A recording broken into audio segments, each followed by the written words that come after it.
al piso de Radio Rebelde, 9:39 de la mañana. Seguimos aquí prendidos en las 7:40, la Rebelde del dial, para meternos justamente en algo que suele a esta hora de la mañana no suceder, que es salirnos un poco de la coyuntura para poder pensar más allá de lo que nos está pasando. Incluso este momento en el que vivíamos, recién relatábamos en función de lo que tiene que ver con esta cuarentena en la que nos encontramos, por supuesto a raíz de una pandemia que nadie esperaba, era pensar un poco el mundo, no más que situaciones que tienen que ver con pensar cuáles son las salidas. Y hubo un gran debate filosófico sobre si esto era el preanuncio del socialismo ya definido, si esto era más control de un Estado que se iba no a no ser gendarme, sino que se iba a meter en cada una de nuestras casas. Lo cierto es que habilita todo un debate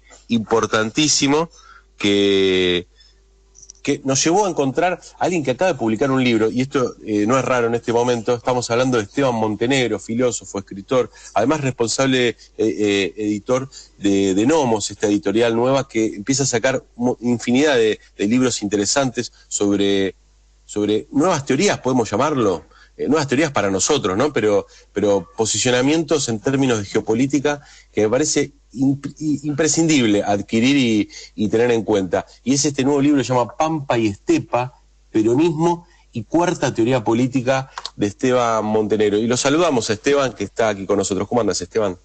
¿Qué tal, Julián? ¿Cómo estás? Saludos también a Carlos y a toda la audiencia. Buen día. Bueno, me parece imprescindible para empezar a hablar no solo de tu libro, porque más allá de tu libro, sino del peronismo y esta cuarta teoría política que me imagino ya en los oyentes le habrá picado la curiosidad, ¿no? De decir qué es la cuarta teoría política. Mira, nosotros desde Nomos convergemos personas que venimos de la filosofía con otros que vienen de las relaciones internacionales y la geopolítica. Y por eso publicamos a este autor ruso, Alexander Dugin, que tiene ese mismo perfil. Él es filósofo, pero se dedica también al estudio de la geopolítica y de las relaciones internacionales. Y él tiene una propuesta muy particular que se llama La Cuarta Teoría Política, tiene un libro también con ese título, que propone de alguna manera desmarcarse de las teorías políticas clásicas. Él entiende que son tres: la primera el liberalismo, la segunda el comunismo, la tercera los distintos tipos de terceras posiciones nacionalistas, y propone por eso una cuarta teoría política, para no caer de alguna manera en las viejas opciones político-ideológicas del siglo XX y abrir la posibilidad de que cada gran espacio civilizatorio, porque lo entiende estos espacios civilizatorios por venir en términos de escala continental, para que cada espacio continental pueda entonces encontrar una teoría política propia que por definición no se identifique con ninguna de las tres predominantes en el siglo XX. Qué desafío, ¿no? Porque esta lógica que tiene que ver con empezar a encontrarle una salida a este mundo, si es vivible, si así como estamos podemos seguir. Hay muchos debates, ¿no? Y siempre lo retro, perdóname sea tan básico, pero uno siempre vuelve para atrás. Ahora, este Alexander Dugin, que hay que contar a la gente, está detrás también de lo que podemos pensar es Putin a nivel internacional, de lo que tiene una estrategia geopolítica. Acá hemos hablado bastante la semana pasada sobre eso y sobre cómo el eje empieza a cambiar, ¿no? De la Segunda Guerra Mundial, esta idea de Japón, la Unión Europea y Estados Unidos empieza a cambiar y vemos emerger potencias como Rusia, como China, y un Estados Unidos que no sé en qué condiciones está, pero acaba de querer quedarse con el BID, como un ejemplo más de cómo es ese posicionamiento. Ahora, ¿cómo llevamos esta cuarta teoría política que me parece bastante ambiciosa, no lo digo peyorativamente, en términos de que querer buscar una solución? Eso es lo que intenta, buscar una solución a estos distintos planteos que se hicieron con respecto al sujeto, la clase o la nación. Sí, en realidad es más que una propuesta en términos concretos, es una invitación a no caer en errores del pasado. Como vos bien decís, siempre uno que busca un camino hacia el futuro necesita como referencias tomar algunos modelos del pasado. El tema es encontrar inspiración y no intentar hacer repeticiones huecas. En ese sentido, no significa que esto no significa que la cuarta teoría política se plantee como algo al margen de los dilemas de clase o los dilemas de la liberación nacional, sino que intenta aunar esas causas en una escala mayor, que, digamos, que no plantee como dicotómicas estas banderas y que las pueda sintetizar a escala continental, digamos, que no sean ni las naciones ni las clases impedimentos para encontrar, digamos, complejos de construcción de poder más amplios. Y por supuesto Dugin esto lo plantea desde Rusia. Imagínate que en Rusia es muy difícil plantear una vuelta al comunismo, es muy difícil plantear alguna suerte de tercera posición, porque en la tercera posición ellos combatieron al fascismo directamente, digamos, tienen como mucha reticencia. Además no se conciben como una nación, sino como una especie de gran civilización, ¿no? Entonces, es pensando en esa escala y en esa proyección geopolítica de Rusia que Dugin elaborará una cuarta teoría política, pero además la deja abierta para que otras civilizaciones, otras latitudes como nosotros desde Iberoamérica, podamos pensar el contenido y la definición del nuevo sujeto político de esa cuarta teoría política por venir en términos de nuestra propia cultura. Bueno, es que cuando hay más que se quiere meter, pero yo la última que meto para abrir el juego. Sí. El peronismo da para trabajar sobre esta cuarta teoría. Me imagino que incluso le debe interesar a Dugin saber un poco del peronismo. Digo porque cuando nombrás esos tres elementos, si bien podemos coincidir que el peronismo del 45 es parte de la modernidad, esa es la que hay que superar, pero si bien ha habido experiencias con respecto a eso. Y además el título que elegí de tu libro, que es Pampa y Estepa, digo, es todo un dato en términos geopolíticos, ¿no? Permitime preguntarte esta idea de que no hay muchas praderas en el mundo, no hay muchas estepas, son solo 4, si yo no entiendo mal, y eso es todo un posicionamiento en términos geopolíticos a nivel mundial. Sí, yo justamente lo que intento hacer en el libro es trazar ciertas analogías que existen entre, digámosle así, el pensamiento nacional ruso, que se llama eurasianismo, allá es como un latinoamericanismo. Claro. Está bien. No ruso, del ámbito de ellos, pero intento trazar analogías entre lo que algunos pensadores nacionales han pensado en relación al espacio geográfico y lo que piensan ellos. Y encuentro muchas analogías y muchos ecos de resonancia en relación a lo que vos mencionabas, ¿no? Esta extensión que tiene, esta extensión, digamos, vastísima, ¿no? Estas grandes dimensiones, esta idea de horizontes amplios, que no se acotan en un terruño delimitado, ¿no? Por eso son ámbitos muy absorbentes, que tienen capacidad asimilativa, a diferencia de los pueblos europeos que tienen muchas rencillas entre ellos, que son más xenófobos. Entonces, estos pueblos son grandes pueblos acumuladores de distintas etnias, de distintas religiones, y me parece que esa capacidad sintética es muy importante para entender la posibilidad de una escala continental. Entonces me parece que en Rusia conviven credos y naciones distintas, y sin embargo conviven bajo un mismo amparo estatal. Me parece que eso es interesante para pensarlo de cara a la idea de la unidad latinoamericana también. ¿Y en la Argentina cómo funciona eso? Y en la Argentina, yo diría que Argentina es una sola nación, ¿no? Que Argentina debe pensar, sin embargo, su ser nacional como parte de un ser iberoamericano más amplio, del mismo modo que los eslavos rusos deben pensar a escala eurasiática, ¿no? Y yo creo que la cuarta teoría política nos sirve como herramienta para pensar justamente la especificidad propia del peronismo y distinguirlo de tanto de las opciones socialistas como de las opciones nacionalistas o fascistas que se han dado en el siglo XX, y buscar justamente un punto que esté más allá de las viejas rencillas que se han dado en términos de izquierdas y derechas en el movimiento nacional, y que podamos, a partir de esto, no volver a fragmentar la unidad del propio peronismo. O del propio movimiento nacional, que sea el peronismo también. Bien. Esteban, hay un montón de cosas interesantes para charlar, es difícil hacer un recorte en el tiempo que tenemos, pero me gustaría hacerte algunas preguntas concretas, a ver qué te parecía. La cuarta teoría política, si no me equivoco, vos corregime, de alguna manera viene a ser el sustento teórico de una propuesta política más concreta, que de alguna manera Dugin, entre otros, viene llevando adelante como parte de una política exterior de la Federación Rusa, una diplomacia blanda, digamos, ¿no? Porque no tiene un cargo, pero de alguna manera va tejiendo redes. De hecho, le cuento a la audiencia, sin ir más lejos, la semana pasada Dugin en una conferencia vía Zoom recomendó el libro de Esteban Montenegro, nuestro entrevistado en este momento, que por otro lado es el comentarista y editor de toda la obra de Dugin en Argentina. Digo, hay un vínculo ahí que me parece que es interesante, teniendo en cuenta que es uno de los pensadores vivos más importantes del momento, y esto, digamos, tiene la entrada prohibida a Europa, no sé si se habrán levantado o no, pero digo, es un tipo que despierta cierta cuestión muy reactiva para el establishment mundial, digamos, no es chamullo. No, lógico. De hecho, hace poco le bloquearon las cuentas de Gmail, de YouTube y de Twitter, directamente, así. Está censurado, ¿no? Realmente es un pensador censurado. Es algo muy insólito porque nosotros, digamos, hay cierta fantasía de que Occidente es libre, pero la censura está a la orden del día para los pensadores que realmente plantean algo distinto.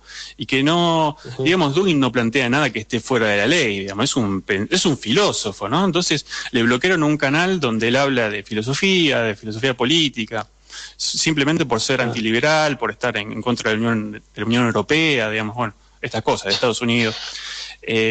Pero bueno, sí, yo en mi libro, Pampa y Estepa, lo escribí en buena medida al calor de la edición de los libros de Dugin acá en Argentina que hicimos con Nomos.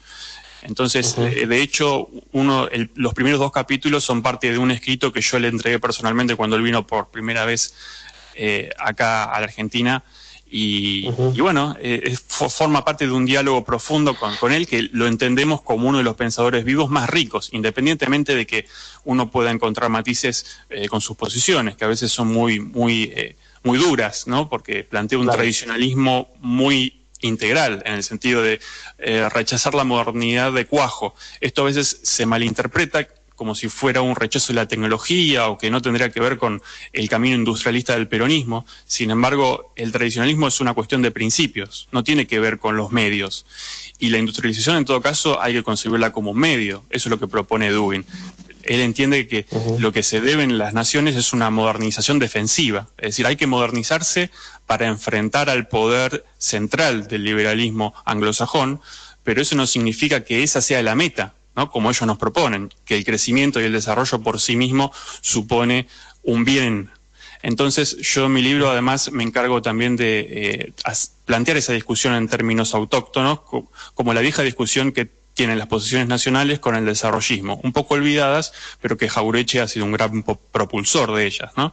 Entonces, esto para matizar algunas ideas que, como Dugin es un pensador tradicionalista, a veces se lo entiende como incompatible con el peronismo. Y para mí, evidentemente, no es así. Claro, es antimoderno, pero en el orden de los principios. No es antimoderno en el sentido de la tecnología. Y si uno va a la comunidad organizada, que alguien me diga dónde se reivindica la modernidad, en términos filosóficos. Bueno, es interesante esto que... Es interesante, discúlpame, Esteban, esto que planteas, porque hay como una confusión muy instalada con respecto al desarrollismo, de que nadie, ni de izquierda a la derecha, discute la cuestión del desarrollo. El desarrollo es como una especie de gran mito unificador en donde nadie cuestiona de que desarrollarse está bien, pero nadie se pregunta desarrollarse para qué o en qué términos o desarrollarse en función, digamos, de qué esencia o qué tradiciones o en qué términos, para decirlo en concreto. La verdad es que uno puede crecer el PBI de un país y que esa población viva cada vez peor, porque se distribuye de distinta manera, de manera desigual, porque se contamina el ambiente, por lo que fuera. Digo, no necesariamente que crezca un PBI hace que esa población viva mejor. Me parece que, y acá engancho con la pregunta, Esteban, la cuarta teoría como sustento de un proyecto de populismo integral que habla Dugin. ¿Por qué no nos contás un poco esto del populismo integral? Me interesa en función de esto. Digo, no quiero tirar todo con la coyuntura porque vos sos filósofo y justamente lo que haces es desmarcarte un poco de ese apuro. Pero las demandas de orden que uno puede percibir, algunas más fabricadas que otras, quizá por el bombo de los medios de comunicación, pero que existen y son reales. Tuvimos el conflicto con la policía hace 2 semanas, está la cuestión de las tomas de tierras, y aparece en el tapete la cuestión de la propiedad privada, a su vez está la cuestión financiera, que hace lo que quiere. Digo, el orden, ya sea para ordenar a los factores económicos, para ordenar esa demanda de seguridad de la gente de vivir tranquila, está presente. ¿Cuál es la propuesta de este populismo integral que Dugin propicia a nivel mundial? Sí, en primer lugar me gustaría marcar lo que entendemos por populismo, que es, digamos, genéricamente se lo entiende en la teoría política como un movimiento de respuesta a la crisis política, de representación política que existen en las sociedades occidentales regidas por la lógica del neoliberalismo, digamos, ¿no? Que donde, como bien decías, la cuestión del desarrollo y del progreso se impone como una especie de mantra, pero que uno no sabe qué se desarrolla, ni el progreso hacia dónde va. Son como una especie de religiones civiles que imperan en Occidente y que parecen imposibles de criticar, ¿no? ¿Por qué hay que progresar? ¿O para qué? ¿O quién progresa? Entonces, el populismo, digamos, se plantea como una respuesta del abajo hacia el arriba que ya no está mediada más por la dicotomía político-electoral en términos de izquierdas y derechas. Entonces tiene una retórica anti-establishment, todas estas características que usualmente se dan, pero lo que uno ve en la realidad, en los fenómenos políticos occidentales, es que se configuran mayormente un populismo de izquierda que tiende a la reivindicación de poner límites a la expansión del capital, pero que en el terreno cultural no hace lo mismo, y por derecha surgen populismos que reivindican lo nacional, que reivindican los valores patrios o religiosos de sus propias naciones, y que en este sentido le ponen un límite a la liberalización simbólica y ética que impone el neoliberalismo, pero que en términos económicos son más o menos neoliberales. Entonces se da esta desarticulación. Lo que Dugin propone es un populismo integral, que frente al liberalismo imperante tanto en materia económica como en materia cultural, sea justamente populista en los dos sentidos, es decir, que trate de ponerle coto al liberalismo tanto en lo económico como en el terreno de la cultura. Esa sería la propuesta del populismo integral, muy sucintamente explicada, ¿no? Claro. Demandaría mucho más tiempo. Ahora, por supuesto, y recomendamos a todos nuestros oyentes a meterse en Editorial Nomos, buscar unas infinidad, no solamente porque hablamos de Dugin, pero podemos hablar de varios intelectuales, ¿no? que ustedes están proponiendo, y me imagino también escritos que tienen que ver desde tu persona, en este caso, hasta otros escritores, filósofos, ensayistas argentinos, que me imagino es muy interesante poder sumergirse, más en este momento, donde hay más tiempo, ¿no? Si algo bueno trajo toda esta locura de la pandemia, es que se puede hacer para algunos, ¿no? Para otros, hay que decirlo, realmente ha sido un momento muy difícil, pero hay más tiempo para determinadas cuestiones, como por ejemplo sentarse a leer.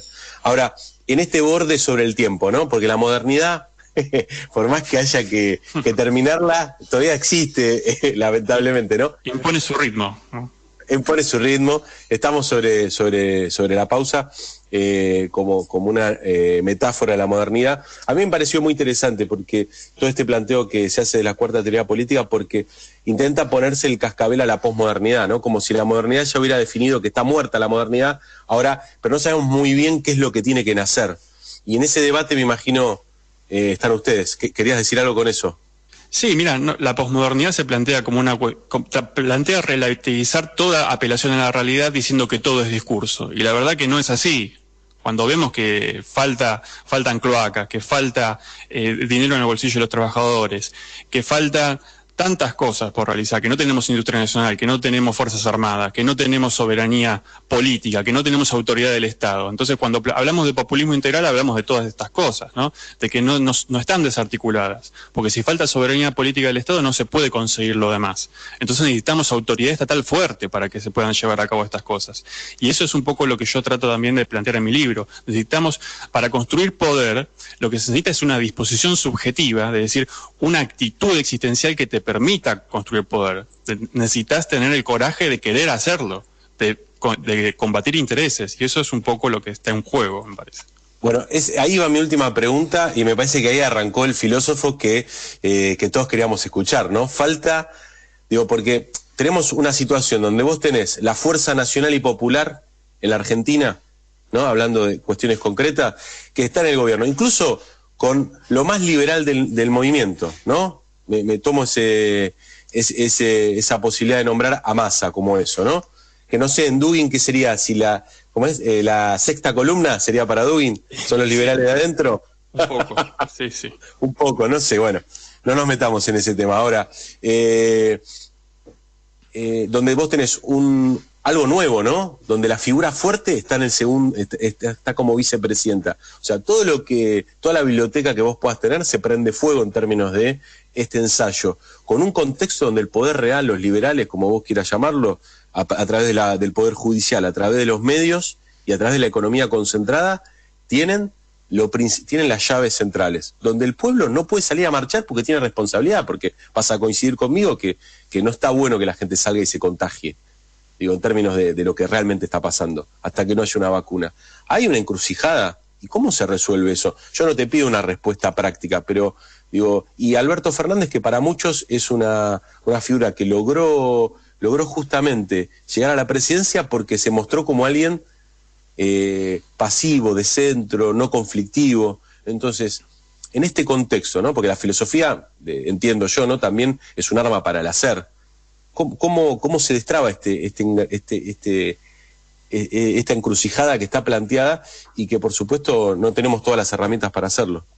Sí, mira, nosotros escribimos varios artículos al respecto de la cuestión de la pandemia, porque bueno, publicamos también una colección de libros que se llama Colección Viral, que dedicamos al tema, y ahí incluso en nuestra página pueden encontrar varios artículos de actualidad al respecto de esto, bastante actuales, y nosotros venimos diciendo que lo que hace falta para enfrentar una crisis como la que estamos enfrentando, es decir, que no es una crisis solamente sanitaria, sino social, económica, política y hasta civilizatoria, donde los principios del liberalismo se muestran agotados para dar respuesta a las situaciones que está enfrentando. Me parece que lo que se necesita justamente es una soberanía política muy fuerte, ¿no? Digamos, dispuesta a cuestionar el ordenamiento legal heredado, a no dejarse pasar por encima de parlamentarios que no quieren sesionar, de jueces que no quieren realizar los debidos procedimientos. Entonces, justamente lo que hace falta es una decisión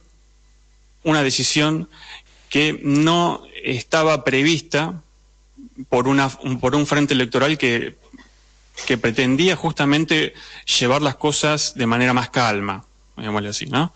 Aparentemente, eso es lo que uno intuye por el cariz de la figura del presidente.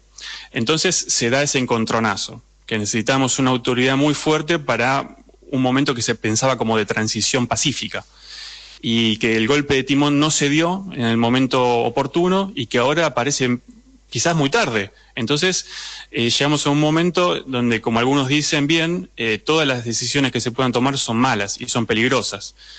Pero bueno, las disyuntivas siguen siendo las mismas que el primer día. Pero alguna hay que tomar, alguna decisión hay que tomar. Hay que tomarla. Entonces, la decisión se toma o en contra de los grupos económicos concentrados, del capital financiero, o en contra del pueblo. Si no se toma ninguna, ya sabemos quién paga. Pagamos nosotros, los giles. Entonces, dejar hacer es dejar que gane el enemigo. Esa es la verdad, ¿no? Hay que decirlo. Qué interesante cuando la filosofía y la política se vuelven un instrumento ya más allá del molde de la letra, sino como corran riesgo nuestras vidas, digamos. Tomar una decisión no es solamente una entelequia, sino que tiene que ver con lo que nos puede pasar, ¿no? Esto de que no es solamente discurso, también pasa por el cuerpo. Bueno, muy interesante, Esteban. Recomendamos a todos nuestros oyentes a ir a buscar a Nomos, libros, incluso, por supuesto, en particular, el que es de autoría de Esteban, Pampa y Estepa, peronismo y cuarta teoría política, muy interesante para sumergirse en esta lógica que es muy importante, aunque los medios no te cuenten. Rusia es muy importante y lo que está desarrollando en términos de política internacional abre un montón de puertas que, por supuesto, no se priven de abrir. Esteban, espero repetir esto de varias maneras, así la podemos seguir. Un abrazo enorme, mucha suerte con la editorial y siempre todo el material que tengan manden, porque la verdad que vale la pena tomarse un minuto para salir un poco de la modernidad y poder hablar un poco más en profundidad, ¿no? Cuando quieran, compañeros, un fuerte abrazo.